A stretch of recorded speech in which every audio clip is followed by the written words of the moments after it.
Sundiata Keita, Lion King of Mali, ruled for 25 years, founder of the Mali Empire in West Africa. This is a story of Sundiata Keita, the Lion King.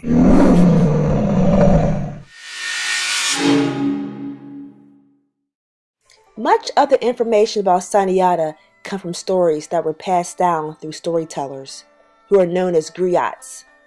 Most of the information known about him are believed to be legends because the history was not recorded through writings.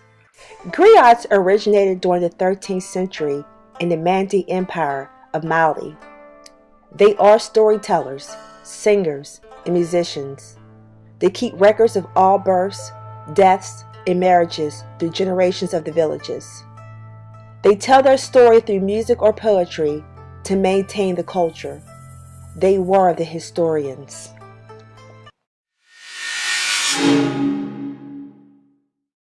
Sundiata Keita's father, King Keita, was a handsome Mandinka king, and he ruled Mali.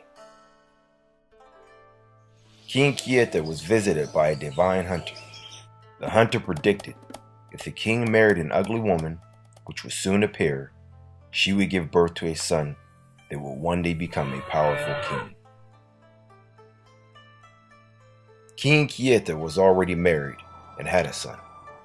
He contemplated having another wife.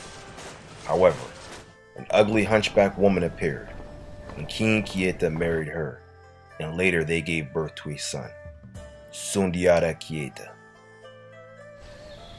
Sundiata could not walk or talk. He walked on all fours. King Keita wasn't very happy with his son. King Keita wanted his son to one day become a king.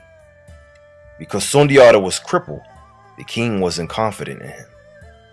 However, King Keita honored the prophecy that one day Sundiata will rule. Mali was a growing kingdom. The Soso people ruled Mali. Sundiata was kidnapped as a child. Sundiata didn't allow his disability to overtake his life, so he began to exercise, and after a few years, he built his body's strength up to the point that he learned to walk. Sundiata's strength and determination turned into power.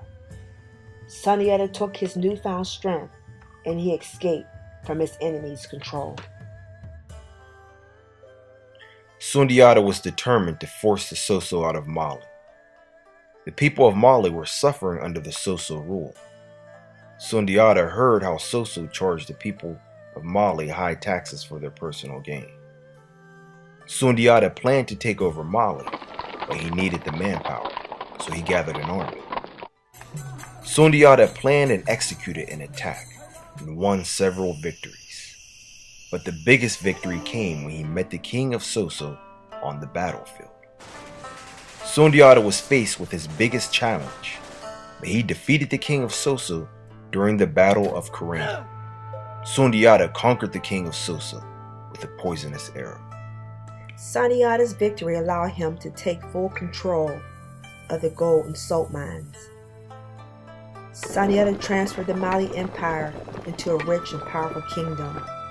Sundiata ruled for many years.